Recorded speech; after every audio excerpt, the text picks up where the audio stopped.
BJP സംസ്ഥാന secretary P Shyamraj കൂടി ഈ ചർച്ചയുടെ ഭാഗമാകുകയാണ്. ശ്യാംരാജ്, അങ്ങ് നേരത്തെ യുവമോർച്ചയുടെ ദേശീയ സെക്രട്ടറിയായി പ്രവർത്തിക്കുന്ന കാലയളവിൽ ലഡാക്കിൽ പോകുകയും അവിടുത്തെ രാഷ്ട്രീയ സാമൂഹിക സാഹചര്യങ്ങൾ നേരിട്ട് കണ്ടു മനസ്സിലാക്കുകയും ഒക്കെ ചെയ്ത ഒരു വ്യക്തിയാണല്ലോ. അതുകൊണ്ട് തന്നെ ചോദിക്കുകയാണ്, ഇപ്പോൾ ഈ നടന്നുകൊണ്ടിരിക്കുന്ന ഈ ഒരു സംഘർഷം അത് വലിയൊരു ഗൂഢാലോചനയുടെ ഭാഗമല്ലേ? കാരണം ലഡാക്കിനെ സംബന്ധിച്ചിടത്തോളം ഇപ്പോഴത്തെ കേന്ദ്ര സർക്കാർ അതിനെ ഒരു കേന്ദ്രഭരണ പ്രദേശമാക്കി മാറ്റിയതിനു ശേഷമാണ് വലിയ ആനുകൂല്യങ്ങൾ ലഡാക്കിലെ ജനതയ്ക്ക് നൽകിയത്. എന്നിട്ടും ഇപ്പോൾ അതേ സർക്കാരിനെതിരെ ഒരു കലാപത്തിന് ഒരു വിഭാഗം ആളുകൾ ആഹ്വാനം ചെയ്യുന്നു.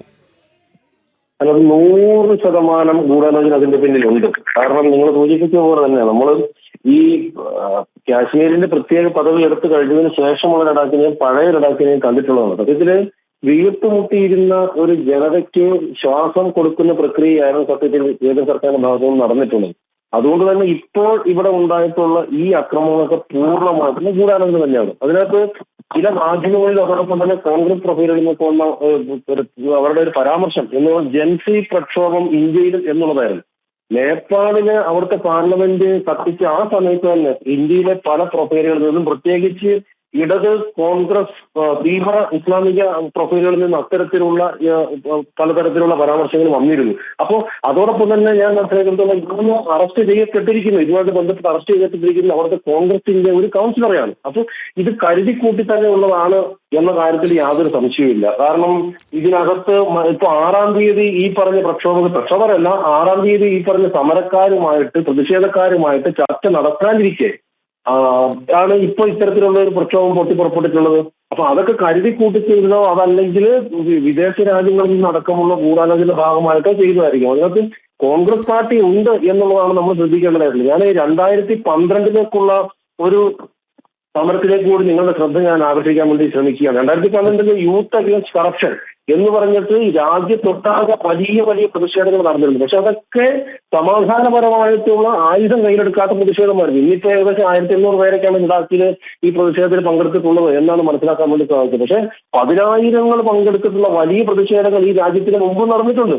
ആ നടക്കുമ്പോഴൊക്കെ ഒരു ചെറിയൊരു കല്ലെടുത്ത് പോലീസിനെ എറിയുക പോലും ചെയ്തിട്ടുണ്ടായില്ല. അപ്പോൾ പ്രക്ഷോഭങ്ങളും പ്രതിഷേധങ്ങളും ഉണ്ടാവും, അത് സമാധാനപരമായിട്ടായിരിക്കുകയും ചെയ്യണം. അതല്ലാതെ ഇത്തരത്തില് യുവാക്കളുടെ കയ്യിൽ കമ്പും വടിയും ആയുധങ്ങളും കൊടുത്തു വിടുന്ന ഈ പ്രവർത്തനം കോൺഗ്രസ് പാർട്ടി നിർത്താൻ വേണ്ടിയിട്ട് തയ്യാറാകണം. അതിനല്ലെങ്കിൽ വലിയ വില തന്നെ അവർ കൊടുക്കേണ്ടി വരും. കാരണം ഏകദേശം 10-50 കോടിയോളം ചെറുപ്പക്കാരുള്ള ഒരു രാജ്യമാണ്.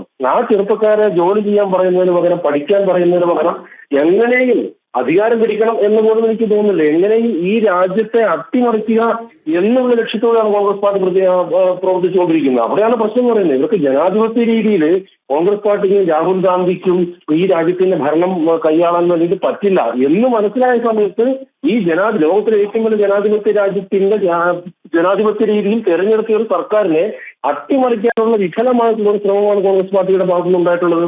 10-100ഓളം വരുന്ന തെരഞ്ഞെടുപ്പുകൾ തോറ്റിട്ടുള്ള കോൺഗ്രസ് പാർട്ടി പല രീതിയിലുള്ള അവരുടെ അതിന്റെ ക്രോണോളജി കൂടെ നിങ്ങൾ പഠിക്കണം. ആദ്യം EVM കുറ്റം പറയുക, അതിനുശേഷം വോട്ടർ ലിസ്റ്റിനെ കുറ്റം പറയുക, അതിനുശേഷം ഇന്ത്യയിലെ ജനാധിപത്യ പ്രക്രിയ മുഴുവൻ തെറ്റാണെന്ന് കുറ്റം പറയുക, അതിനുശേഷം ഈ രാജ്യത്തെ ചെറുപ്പക്കാരെ ജൽസികളെ തെരുവിലേക്ക് ഇറങ്ങാൻ വേണ്ടിയിട്ട് ഇറങ്ങാൻ വേണ്ടി പ്രേരിപ്പിക്കുക എന്ന് പറഞ്ഞാൽ അതിന്റെ മുൻനിരയിൽ നിൽക്കുക. അവിടുത്തെ കോൺഗ്രസിന്റെ കൗൺസിലറാണ് അതിന്റെ മുൻനിരയിൽ നിൽക്കുകയും ചെയ്തിട്ടുള്ളത്. അപ്പോൾ ഇത് രാജ്യവിരുദ്ധ പ്രവർത്തനമാണ് സത്യത്തിൽ കോൺഗ്രസ് പാർട്ടി നടത്തിക്കൊണ്ടിരിക്കുന്നത്.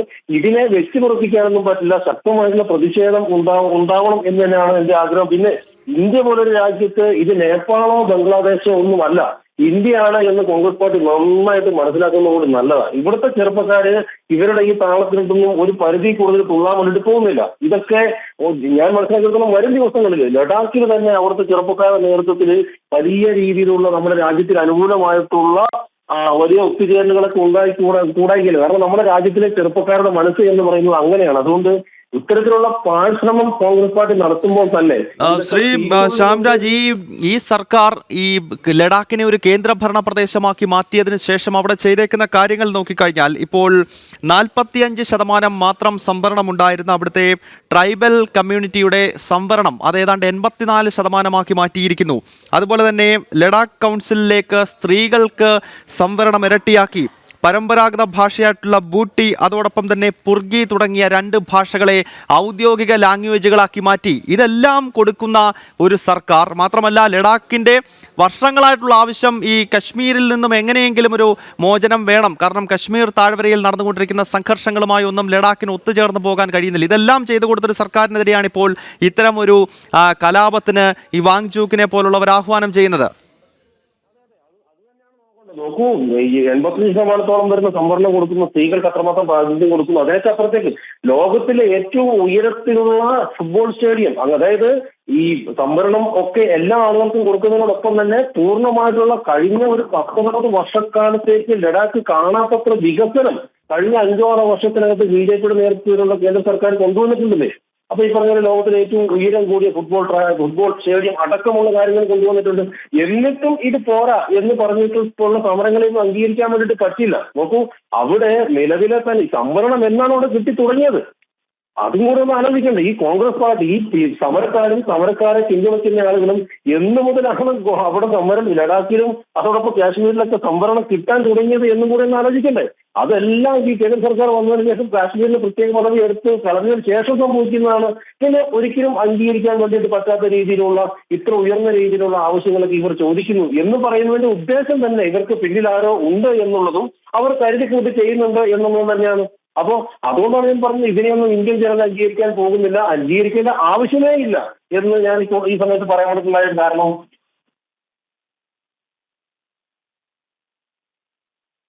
ഈ ചർച്ചയുടെ ഭാഗമായതിന് ലഡാക്കിൽ കഴിഞ്ഞ കുറച്ച് ദിവസങ്ങളായി നടന്നുകൊണ്ടിരിക്കുന്ന അക്രമ സംഭവങ്ങൾ, പ്രത്യേകിച്ച് ഇന്നലെ അവിടെ 4 പേർ കൊല്ലപ്പെടുകയും നിരവധി ആളുകൾക്ക് പരിക്കേൽക്കുകയും സർക്കാർ സ്ഥാപനങ്ങൾക്കും ചില രാഷ്ട്രീയ പാർട്ടികളുടെ ഓഫീസിനുമൊക്കെ അക്രമികൾ തീയിടുകയും ഒക്കെ ചെയ്തിരുന്നു. ഇതിന് പിന്നിൽ വലിയ ഗൂഢാലോചന നടക്കുന്നുവെന്നാണ് കേന്ദ്ര ആഭ്യന്തര മന്ത്രാലയം ഇപ്പോൾ ചൂണ്ടിക്കാണിക്കുന്നത്. പ്രത്യേകിച്ച് സോനം വാങ്ചൂക്ക് എന്ന ആക്ടിവിസ്റ്റിൻ്റെ നേതൃത്വത്തിലാണ് ഈ അക്രമ സംഭവങ്ങൾ നടന്നിരിക്കുന്നത്.